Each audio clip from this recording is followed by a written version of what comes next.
TMC के 58 विधायक अलग गुट बना चुके हैं।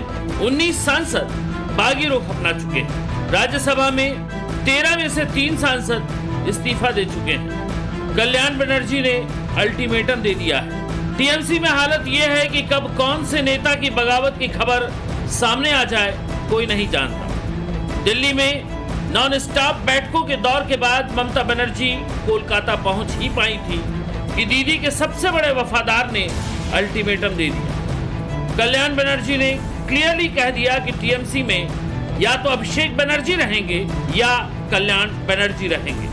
ममता बनर्जी फैसला कर ले। हम उनका मैटर तो नहीं करेंगे। फिर उनका एरोगेंसी, उनका बिहेवियर ये अनटॉलरेबल हो गया। इस टाइम में हम दीदी का पास खड़ा है। आप लोग देख रहे हैं, हर जगह हम जा रहे हैं, रिस्क लेके जा रहे हैं, तब भी उसको डिसरेस्पेक्ट करने का आदत नहीं बदला। कल्याण बनर्जी ममता के भतीजे अभिषेक बनर्जी से भयंकर तरीके से खार खाए हुए हैं। कह रहे हैं कि टीएमसी की जो हालत है उसके लिए अभिषेक बनर्जी ही जिम्मेदार है। इतना एरोगेंट, किसी को रिस्पेक्ट नहीं करेंगे। मर्जी माफी, इसको सरा उसको रखो, इसका सरा उसको रखो। तो हम छोड़ दिया है। हम भी सुबह डायरेक्ट को बोल दिया, दीदी को बोल दो, अभिषेक बनर्जी है, दीदी चूज कर लीजिए। क्योंकि अभिषेक बनर्जी के लिए पार्टी में बहुत कुछ हो गया। अभी दीदी अभिषेक बनर्जी लेके चलेगा नहीं, मेरा माफी वर्कर का लेके चलेगा। यही मेरा देखना है। कल्याण बनर्जी का बागी होना ममता बनर्जी के लिए सबसे बड़ा झटका है, क्योंकि कल्याण बनर्जी 1998 यानी तब जब ममता बनर्जी ने कांग्रेस छोड़कर टीएमसी बनाई थी, तभी से दीदी के साथ वफादार रहे। टीएमसी के शुरुआती महासचिवों में से एक थे और मौजूदा वक्त में श्रीरामपुर लोकसभा क्षेत्र से टीएमसी सांसद है। सवाल ये है कि ऐसा क्या हो गया जो दीदी के सबसे पुराने साथी ने भी बागी तेवर अपना लिए। असल में ये पूरा मामला विधायकों के हस्ताक्षर मेल न खाने से जुड़ा है। इस मामले में आज कलकत्ता हाईकोर्ट में सुनवाई थी, लेकिन उससे पहले ही फर्जी दस्तावेज के मामले में कल्याण बनर्जी को बतौर वकील रातों रात हटा दिया और कल्याण बनर्जी को बताया तक नहीं। इसी के बाद कल्याण बनर्जी का गुस्सा फूटा है और बात यहां तक आ गई कि कल्याण बनर्जी ने साफ कह दिया कि टीएमसी में या तो वो रहेंगे या अभिषेक बनर्जी। अभिषेक बनर्जी ने डिसरेस्पेक्ट किया है, पार्टी ने नहीं डिसरेस्पेक्ट किया है। पार्टी का अलग मैटर नहीं कर रहा है। अभी उदयन गो का मैटर किया, 2 मैटर किया, अलग का मैटर कर रहा है। पार्टी तो अभिषेक नहीं है, पार्टी तो अलग है। इसलिए हम दीदी को बस आप सोच लीजिए कौन किसको श्लोक के लिए चलेंगे।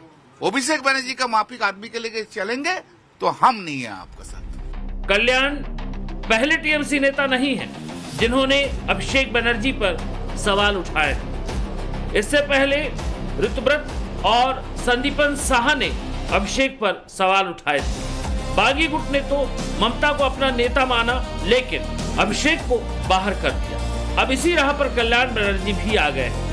खास बात ये कि कल्याण बनर्जी के बागी तेवर उस वक्त सामने आए हैं जब ममता बनर्जी चौतरफा बगावत का सामना कर रही है। आज ही टीएमसी के राज्यसभा सांसद प्रकाश चिक बिड़ाइक ने अपना इस्तीफा दे दिया। इससे पहले सुखेंदु शेखर राय और सुष्मिता देव इस्तीफा दे चुकी। हफ्ते भर में टीएमसी के 3 सांसद पार्टी छोड़ चुके हैं। राज्यसभा में टीएमसी के 13 में से 10 सांसद बचे हैं। इस्तीफा देने के बाद प्रकाश चिक बिड़ाइक ने क्या कहा वो सुनना भी जरूरी है।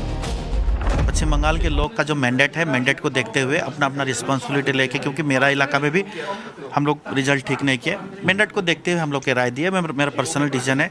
अभी पश्चिम बंगाल के माननीय मुख्यमंत्री जो निर्देश देंगे उस अनुसार से काम करेंगे। राज्यसभा से टीएमसी सांसद प्रकाश बिड़ाइक के इस्तीफे से टीएमसी की मुश्किलें और बढ़ सकती हैं। कभी ममता के बेहद करीबी रही काकोली घोष, सुष्मिता देव, शताब्दी रॉय जैसी नेता दूसरे पाले में खड़ी दिख रही हैं। ममता के सामने अब पार्टी का वजूद बचाने का संकट है। डर तो ये भी है कि कहीं बागी खेमा ही असली तृणमूल कांग्रेस न बन जाए। लिहाजा सवाल बरकरार है कि क्या वाकई टीएमसी में टूट के लिए अभिषेक बनर्जी ही जिम्मेदार हैं?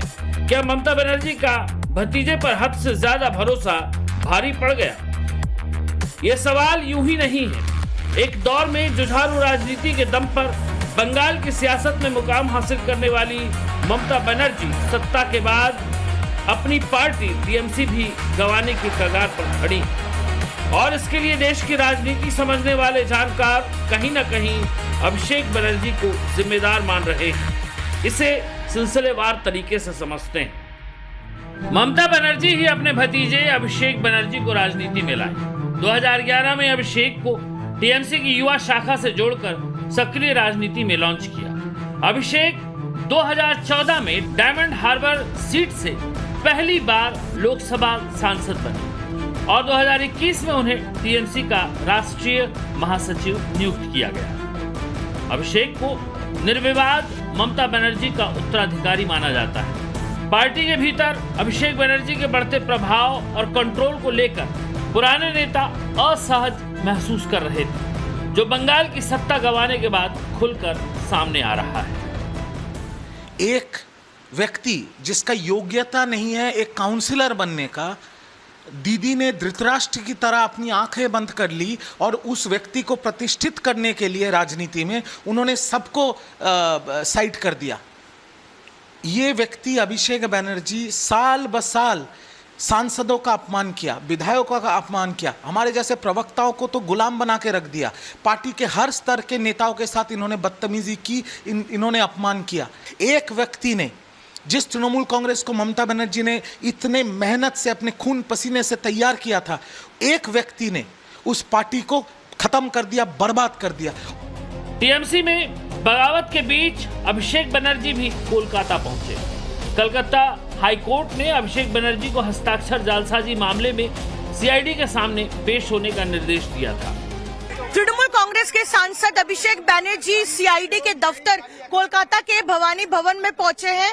हम आपको तस्वीरों में दिखा रहे हैं। देखिए, ये तस्वीर वो है अभिषेक बनर्जी जो कुछ ही समय पहले दिल्ली से कोलकाता एयरपोर्ट पहुंचे, उसके बाद कुछ मिनटों के लिए अपने घर पहुंचे थे और उसके बाद आप देखिए सीधा तस्वीरें हम आपको दिखा रहे हैं। अभिषेक बनर्जी यहाँ पर पहुंचे हैं और ये मामला है फर्जी साइन का, जहाँ पर तृणमूल कांग्रेस के 2 विधायक संदीपन शाह और साथ ही ऋतुव्रत बनर्जी ने पुलिस कंप्लेन की थी और उसके बाद इस मामले की जांच सीआईडी ने अपने पास ली थी। लगातार 3 नोटिस दिया गया था अभिषेक बनर्जी को। ये तस्वीरें कोलकाता एयरपोर्ट की हैं, जहां अभिषेक बनर्जी के खिलाफ लोगों ने नारेबाजी भी की। ममता बनर्जी के राज में ममता बनर्जी के जिस भतीजे अभिषेक बनर्जी के नाम का सिक्का पूरे बंगाल में चलता था, उसी अभिषेक बनर्जी के खिलाफ सड़कों पर हिंसक विरोध प्रदर्शन हुआ। उन पर पत्थर और सड़े टमाटर फेंके गए। फिलहाल कलकत्ता हाई कोर्ट से अभिषेक को 2 हफ्ते की राहत मिल गई है, लेकिन टीएमसी की आफत कम नहीं हुई है। टीएमसी के 19 बागियों की सूची भी सामने आई, जिन्होंने दस्तखत किए हैं, जिसमें शत्रुघ्न सिन्हा का नाम होने का भी दावा किया गया, जिन्होंने साफ कर दिया कि वो ममता के साथ हैं। कि बहुत सारे लोग हैं जो आज चले गए हैं, तथाकथित बागी ग्रुप में आज शामिल हो गए हैं। कोई बात नहीं, वो लोग भी अच्छे लोग हैं, मेरे तो मित्रगण हैं, जिन्होंने मुझे निमंत्रण दिया, मुझे अपने साथ आया, जुड़ने को कहा, आने को कहा या बागी ग्रुप में शामिल होने को कहा, लेकिन सिद्धांतों के आधार पे प्रिंसिपल्ड स्टैंड ये है कि ममता जी ने उस घड़ी में हमारा साथ दिया, तो आज मेरा फर्ज बनता है, कर्तव्य बनता है कि मैं उनके साथ इस घड़ी में साथ रहूं।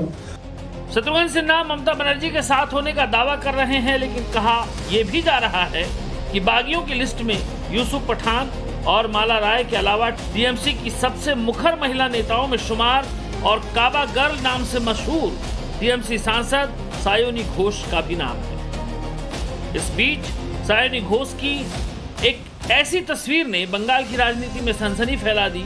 सायोनी कोलकाता एयरपोर्ट पर नजर आई, लेकिन हमेशा सूती साड़ी, माथे पर बड़ी बिंदी और बंगाली लुक में दिखने वाली सायोनी घोष एयरपोर्ट से पूरी तरह भेष बदल कर बाहर निकली। उन्होंने साड़ी की जगह जीन्स और टी शर्ट पहन रखी थी। आंखों पर बड़ा काला चश्मा था, सिर पर टोपी और चेहरे को पूरी तरह से मास्क से ढक रखा था।